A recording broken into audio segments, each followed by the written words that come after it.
നമസ്കാരം. സ്വാമി അയ്യപ്പൻ്റെ യോഗദണ്ഡും രുദ്രാക്ഷമാലയും എല്ലാം സ്വർണം പൂശിയതിൽ സ്വർണം കാണാനേയില്ല. ഡി മണി ആരാണ്? ജസ്റ്റിസ് കമാൽ പാഷ പറഞ്ഞതുപോലെ ഇയാൾ ദാവൂദ് മണിയല്ല, ഡയമണ്ട് മണിയാണോ? ഒരാളെ ഡിണ്ടിഗലിൽ പോയി ചോദ്യം ചെയ്ത് നോട്ടീസ് കൊടുത്ത് SIT തിരിച്ചു വന്നു. പക്ഷേ ഇയാൾ പറയുന്നത് ഞാൻ MS മണിയാണ്, എൻ്റെ യഥാർത്ഥ പേര് സുബ്രഹ്മണ്യം എന്നാണ്, എന്നെ വിളിക്കുന്നതാണ് മണി എന്ന്. ബാലമുരുകൻ എന്നാണ് ഇയാളുടെ യഥാർത്ഥ പേര് എന്നും പുറത്തുവരുന്ന വാർത്തകൾ സൂചിപ്പിക്കുന്നു. അതുപോലെ ഈ മണി എന്ന വ്യക്തിയെക്കുറിച്ച് കൃത്യമായ ഒരറിവും ഇതുവരെ അന്വേഷണ സംഘത്തിന് ലഭിച്ചിട്ടില്ല.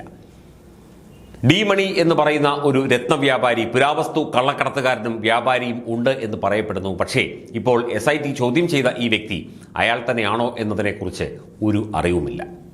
ഇതിൽ മൊത്തം ദുരൂഹതകളാണ്. ഇവർ ആരുടെയൊക്കെ ഏജന്റുമാരാണ്?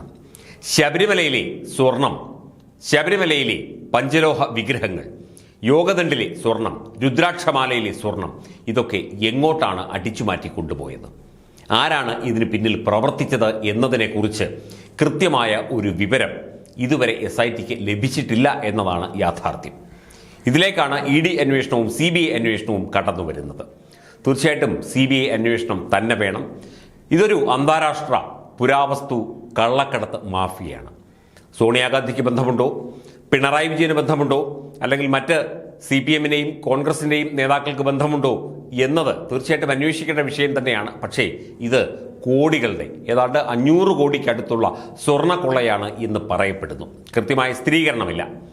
എന്നാൽ പോലും 500 കോടി രൂപ ഇതുപോലെ ശബരിമല എന്ന മഹാക്ഷേത്രവുമായി ബന്ധപ്പെട്ട് വർഷങ്ങളായി കൊള്ളയടിച്ച് കടത്തിയിരിക്കുന്നു. ഇതൊന്നും ആരും അറിയാത്തതെന്ത്?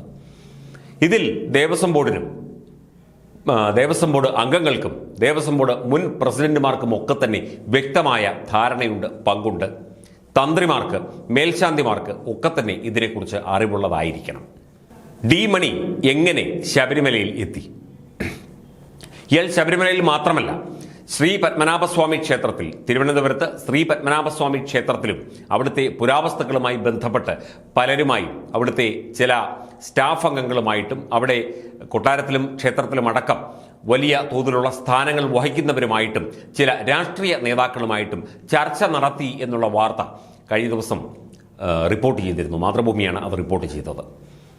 അപ്പോൾ കേരളത്തിലെ പല ക്ഷേത്രങ്ങളിലും ഈ ഡി മണി എന്ന് പറയുന്ന ഡയമണ്ട് മണി, അല്ലെങ്കിൽ ദാവൂദ് മണി, അല്ലെങ്കിൽ MS മണി, അല്ലെങ്കിൽ ബാലമുരുകൻ എന്ന ഈ വ്യക്തിക്ക് ബന്ധമുണ്ടായിരുന്നു. ഇയാളെക്കുറിച്ച് വ്യക്തമായി അന്വേഷിച്ച് ഇയാൾ ആരാണെന്ന് ആദ്യം കണ്ടെത്തണം. ഇതുവരെ കണ്ടെത്തിയിട്ടില്ല, യഥാർത്ഥ വ്യക്തിയെ കണ്ടെത്താൻ സാധിച്ചിട്ടില്ല എന്നുള്ളതാണ് ലഭിക്കുന്ന വിവരങ്ങൾ. ഇത്രയേറെ കോളിളക്കം ഉണ്ടാക്കിയ ഈ ഒരു സ്വർണ്ണക്കൊള്ളയിൽ ഒരുവിധപ്പെട്ട രാഷ്ട്രീയക്കാർക്കെല്ലാം, പ്രത്യേകിച്ചും CPM കോൺഗ്രസ് നേതാക്കൾക്കൊക്കെ തന്നെ വ്യക്തമായ പങ്കുണ്ട്. അവരുടെയൊക്കെ ബിനാമികളും ആൾപേരുകളുമായി ശബരിമലയിലും മറ്റ് ക്ഷേത്രങ്ങളിലും ജോലി ചെയ്യുന്നവർക്കും ജോലി ചെയ്തവർക്കും ഒക്കെ തന്നെ വ്യക്തമായ പങ്കുണ്ട് എന്നതാണ് ഇപ്പോൾ പ്രാഥമികമായി പൊതുസമൂഹത്തിന്, പൊതുജനങ്ങൾക്ക് മനസ്സിലാകുന്നത്. SIT അന്വേഷണം തടയാൻ ശ്രമം നടന്നു. അത് കടകംപള്ളിയിലേക്ക് എത്താതിരിക്കാനും മറ്റു പല നേതാക്കളിലേക്ക് എത്താതിരിക്കാനും വേണ്ടിയുള്ള ശ്രമമായിരുന്നു എന്ന് പറയപ്പെടുന്നു. വിഷയത്തിൽ ഹൈക്കോടതി ഇടപെട്ടു. KP ശങ്കർദാസിനെയും N ഹരികുമാറിനെയും എന്തുകൊണ്ട് ചോദ്യം ചെയ്തില്ല എന്ന് ഹൈക്കോടതി ചോദിച്ചു. ഹൈക്കോടതിയുടെ പരാമർശങ്ങൾ റദ്ദാക്കണമെന്നാവശ്യപ്പെട്ട് KP ശങ്കർദാസ് സുപ്രീം കോടതിയിൽ ഇപ്പോൾ ഹർജി നൽകിയിരിക്കുകയാണ് എന്നാണ് കേൾക്കുന്നത്. അപ്പം ഇതിൽ എന്തൊക്കെയോ ഒളിക്കാനുണ്ട്. എന്തൊക്കെയല്ല, എല്ലാം ഇതിനകത്ത് ഒളിക്കാനുള്ളതാണ്. ഒളിവ് സംഘങ്ങൾ, തട്ടിപ്പ് സംഘങ്ങൾ ക്ഷേത്ര സ്വത്ത് അട്ടിച്ചുമാറ്റി കൊണ്ടുപോയിരിക്കുന്നു. ഇതൊക്കെ വീണ്ടെടുക്കാൻ സാധിക്കുമോ? അപ്രാപ്യമായ കാര്യമാണ്, അല്ലെങ്കിൽ ശ്രമകരമായ കാര്യമാണ്.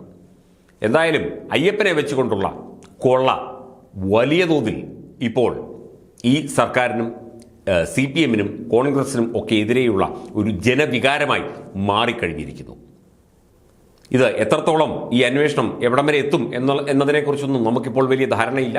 CBI അന്വേഷണം നടന്നാൽ ചിലപ്പോൾ സത്യങ്ങൾ പുറത്തു വരുമായിരിക്കും.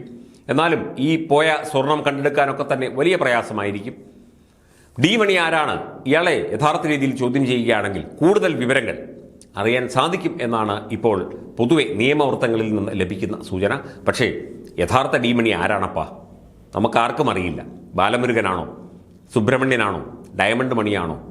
അല്ലെങ്കിൽ കമാൽ പാഷ പറഞ്ഞതുപോലെ ദാവൂദ് മണിയാണോ? ഇങ്ങനെയൊരു സ്വർണ്ണ വ്യാപാരിയെക്കുറിച്ച്, പുരാവസ്തു കള്ളക്കടത്തുകാരനെക്കുറിച്ചുള്ള വാർത്ത തമിഴ്നാട് പോലീസൊക്കെ തന്നെ സ്ഥിരീകരിച്ചിട്ടുണ്ട്. പക്ഷേ ഇയാൾ വലിയ ഒരു തോക്കാണ്. ഒരുപാട് രാഷ്ട്രീയക്കാരുമായിട്ടും തമിഴ്നാട്ടിലെയും കേരളത്തിലെയും ഡൽഹിയിലെയും ഒരുപാട് രാഷ്ട്രീയക്കാരുമായിട്ടൊക്കെ വലിയ ഇടപാടുകളും വലിയ ബന്ധങ്ങളുമുള്ള ആളാണെന്നാണ് കേൾക്കുന്നത്. ഇയാളെ പിടിക്കുക അല്ലെങ്കിൽ ഇയാളെ ചോദ്യം ചെയ്യുക, ഇയാളെ ഈ ഒരു കേസിൽ പ്രതി ചേർക്കുക ഒക്കെ തന്നെ വലിയ ബുദ്ധിമുട്ടുള്ള കാര്യമാണ്.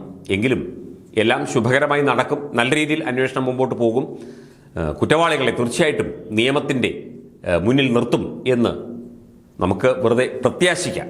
കാരണം നമ്മുടെ കാലം പോകുന്നത് അങ്ങനെയാണ്. ഇവിടെ എന്തിനും ഏതിനും തട്ടിപ്പാണ്. തട്ടിപ്പിന് കൂട്ടുനിൽക്കുന്ന കുറേ രാഷ്ട്രീയ തെമ്മാടികളും.